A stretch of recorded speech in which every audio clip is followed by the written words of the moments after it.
What's going on, people? We are Tottenham TV, back here for another video for you guys. And as the season is moments away, we are going to do our Tottenham predictions of the season. We've got 8 predictions to do, so let's get straight into it. And it's starting off with the big one. It's starting off with who is going to be Tottenham's player of the season.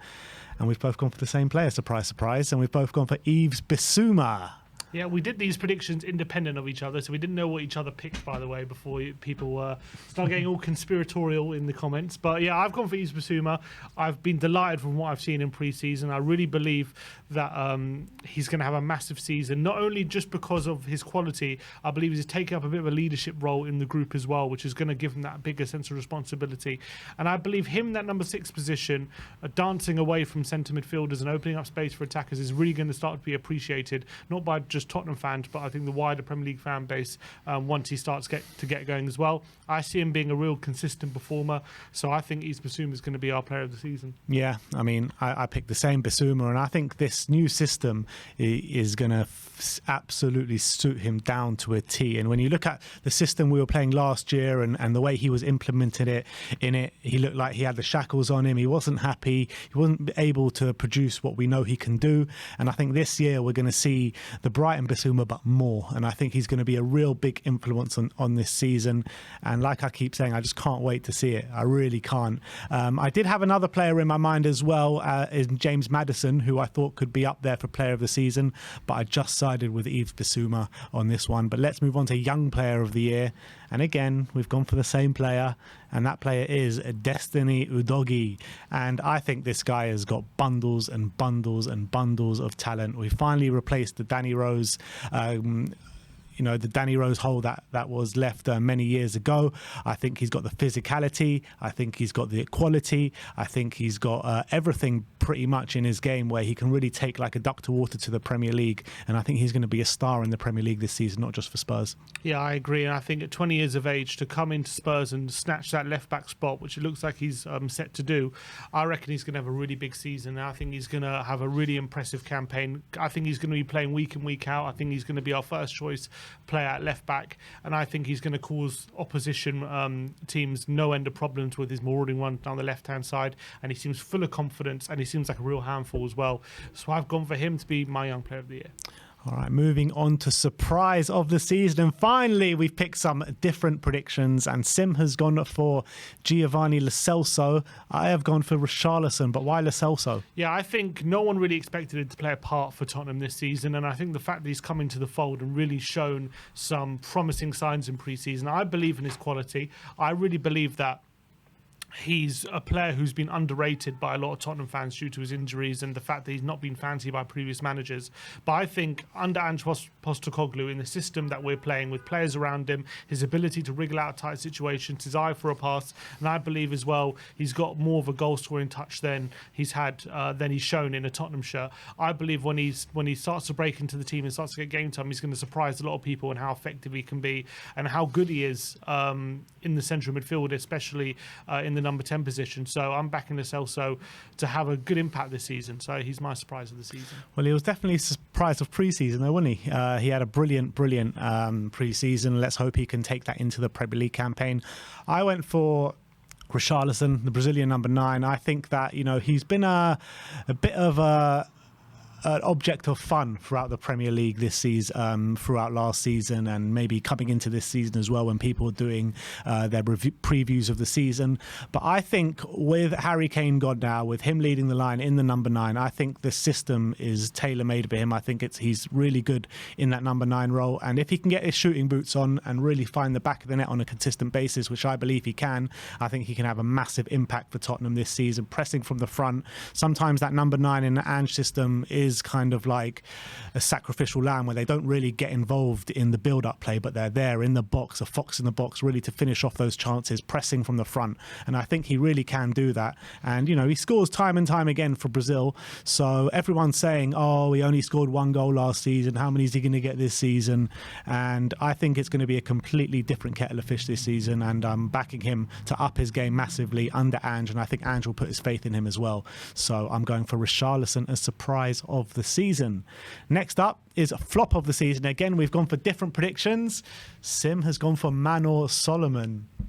Yeah, and for me, I know he's shown some promising signs in pre-season, but for me, I haven't been overly impressed, in all honesty.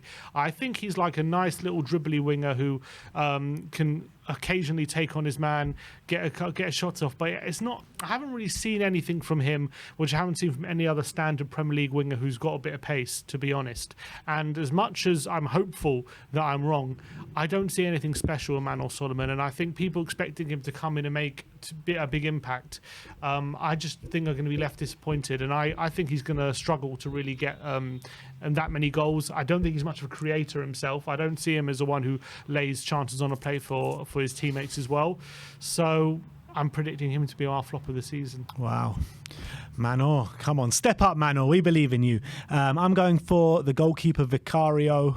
You don't believe in Vicario? No. joking. Vicario, look, I think that it's an interesting one with Vicario because it was all out there that we wanted David Raya before we went for Vicario. We went for Vicario because he was the cheaper option, and we balked at the price that Brentford wanted for David Raya.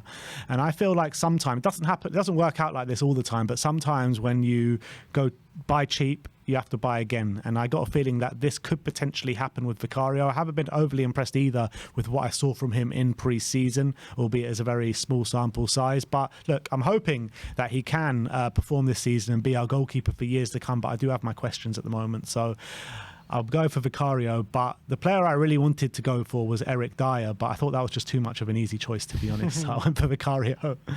Next up is signing of the season, and both of us have gone for James Maddison. I mean, it's no secret why we've gone for Maddison. This guy has got supreme ability. He pulls through the numbers year on, year out for Leicester in the previous years, and I expect him to do that, if not more, for Tottenham this year. He's got supreme ability in terms of his set pieces throughout play as well, his creative ability, and he knows how to score a goal as well. So I think Maddison has it all.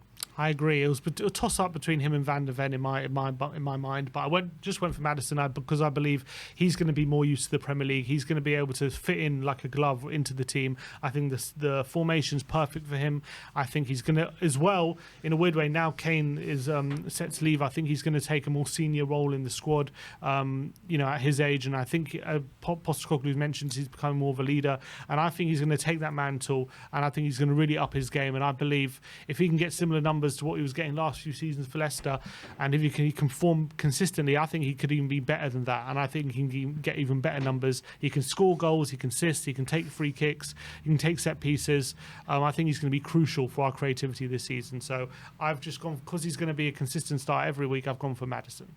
All right, next up, we're going for Spurs' top goal scorer this season. And this is actually a really hard one because in previous years, it's just been so easy to pick who the top goal scorer is. Harry Kane, Harry Kane, Harry Kane.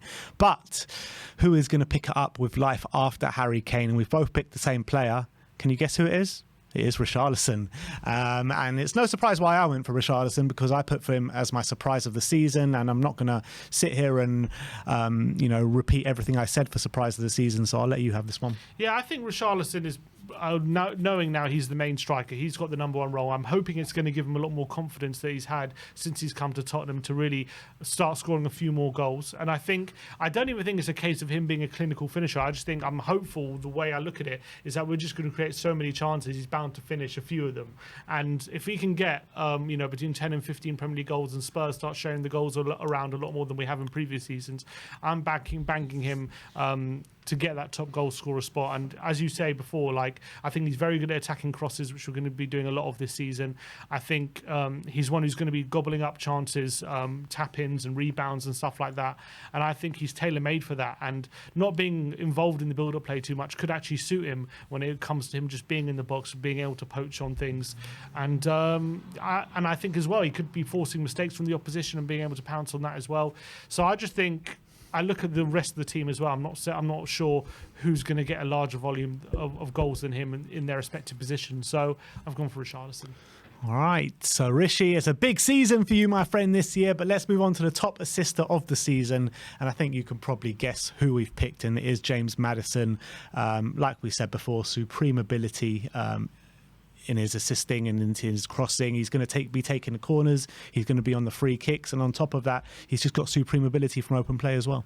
Yeah, I think that he's going to be, as you say, taking set pieces is going to be a big plus point for getting the top assister. But you saw even in the pre-season that brilliant floated cross in the half space to Harry Kane for the goal against Shakhtar. He's just got that in his locker in abundance. He can do that with his right or his left foot as well. He can do it from all sorts of angles, from wide areas, from central areas. He can do through balls, crosses from the wide areas, and free kicks and set pieces as well. So I think, as long as we get players around him, he's going to get a bundle of assists. Albeit there are a couple more options for this category. You've got Kulusevski potentially who could step up with assists, but Perisic, if he starts getting more game time, maybe he's going to be up there. But I think Maddison's the obvious choice. I think it was the set pieces that really swayed me, to be honest. Because if I think he's obviously going to be playing a lot more football than obviously Perisic. Maybe not Kulusevski, but I think Maddison is just going to be central and the hub to everything that we're doing this season.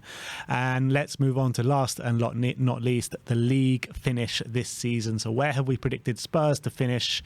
And yes, we have picked the same one again, and it's 5th in the Premier League. I do kind of feel like that's our ceiling this season, 5th. I can't see us finishing above Man City, Arsenal, Liverpool or Manchester United, but I can see us pipping Newcastle just because they've never been in and around Europe for a very long time, and especially with this squad. And I don't think their squad is maybe deep enough to fight on all fronts throughout the whole season. Depends how far they go in Europe, to be honest. But I think we can just about pip Newcastle to 5th, but it could be wishful thinking, but I think we're going to finish between the 5th and the 7th mark. Yeah, it could be an optimistic prediction. I put this predictions kind of table out on Twitter, and then pretty much everyone was saying 8th, 7th, 8th, 9th, like around that kind of area. Maybe it's the reaction to Harry Kane leaving, which has maybe got people depressed. But I actually believe, even though Kane's leaving, with one game a week, I think this is probably, in my mind anyway, dependent on us making a couple signings for the end of the window, especially in the forward line. But with one game a week, with the way Ange's going to play, very intense, I think the fact that we're playing one game a week will allow us to conserve a lot more energy and really attack teams and go at teams. And I think we're going to be very hard to deal with, and especially near the end of the season where games are coming thick and fast, and especially when teams are in Europe and they've got midweek games and Premier League games. I think Tottenham will take advantage of that with the fact that we'll have those 3 midweeks. So not only will we have the energy, but we'll be able to plan for those specific games and actually focus on them. And whereas other teams might have split attentions and they won't have as much time on the training pitch to really focus on game plans for specific games. And I think that's where Tottenham can really hold their advantage. So I think we might be able to use that advantage while we have it. And that's why I've gone for us to sneak into 5th. All right. Well, if you bring up the predictions one more time, I just want to give a few special mentions. So I think, for me, Young Player of the Year, we've both gone for Udogie, but I think a special mention can definitely go for Pape Matar. I think he's in for a big season this year, and there is a potential that he goes and gets that by the end of the season, in my opinion. Any special mentions for you? Yeah, I'd say Van der Ven. Obviously, it looks like at the moment he's going to be starting centre-back for us throughout the season, and we know how much we've missed a real player of quality in that position. I think he's going to be a breath of fresh air, and once he adapts to the Premier League, I think he's going to be a great signing. So I think he's definitely a great shout for Young Player of the Year as well. Yeah. Any other special mentions I want to give? Maybe let's talk about the top scorer again. I mean, we both said Richarlison. Who do you think is going to get second top goal scorer? Because that's a really hard one. Very hard. For me, I think it's either Maddison or Son. And I think I'm leaning towards Maddison unless Son can adjust how he plays in the system, because I'm just worried about Son getting in goal-scoring positions right now. We know he's the best finisher at the club now Kane is gone. So for me, I want him in as many goal-scoring positions as possible. But if Postecoglou is going to see him as this left winger who likes to take on the fullback and isolate them one-on-one and create opportunities, I'm worried about where those goal-scoring opportunities are going to come from with enough regularity for him to get that top goal scorer or even second top goal scorer. Whereas Maddison, I think he's going to be completely at home in those central areas, and that's where he knows where to find pockets of space, and finishing from those kind of areas is great for him. So I think Maddison might get the second one. In terms of surprise of the season, another special mention that I want to give is potentially Emerson Royale. because I think he can have a really big season this year. I really believe in his talents. I've been falling in love with him month by month last season, and I really think he's going to last the whole season as our starting choice right back. He gives us that defensive solidity, and I believe in his qualities as well, especially inverting into the centre of the park. I'd say surprise for me could potentially be Perisic, who for all the world to see looked like he was out the door. Had some really great performances in pre-season in his more comfortable left-wing position, and I think if he's got a role to play this season, he could surprise a few people with maybe how effective he is in those positions when he doesn't have to track back constantly. And I think maybe he can have a bigger part to play if he does stay here than people realise. And in terms of flop of the season, another special mention, we're basically doing these awards again, but flop of the season, I might give a special mention to Pedro Porro, really, because I'm not sure if he suits this system, to be honest. I'm really not. And his defensive frailties are really going to let us down time and time again unless he sorts that out. Obviously, it outweighs with what he can do going forward, but I just think the defensive frailties is going to hurt us a lot, to be honest, unless we do use him further up the pitch. I would prefer in this system to use him more as a right winger than a right back, but if it is as a right back, I got a feeling a lot of people are going to get very frustrated with him. I'm predicting Porro to displace Emerson come the second half of the season. That would be my prediction. I hope so. I hope you're right. I think he's a better footballer than Emerson, and I think in the long term, once Porro gets used to the system and once he irons out his problems, I think he's going to benefit from that, and the club and the team are going to benefit from having a better footballer at right back, in my opinion. So I reckon Porro's actually is having struggles right now. I don't know, there's no doubt about that, but I reckon come the end of the season, he's going to be our first choice right back. Another surprise of the season, actually, I wanted to give to Bryan Hill-Messi. I love Hill so much. I love the way he is on the ball. I love his energy, and I think he's a player that Postecoglou can get behind, to be honest. And I think he'll fit his system like a glove. When he's back, he's always pressing, always running, and the attitude and application is something that Ange Postecoglou really is going to love to see on his team. So I actually think Bryan Hill can perform this season. Yeah, I think that's a good shout, actually, because I actually think he's going to be suited to that winger role where he's taking people on, because he's a very good dribbler. So I think he's going to cause problems in that position as well. So I think that could be a good shout. All right. So any other special mentions for you? No, I think we've pretty much covered everyone in the squad, I think. Yeah, pretty much.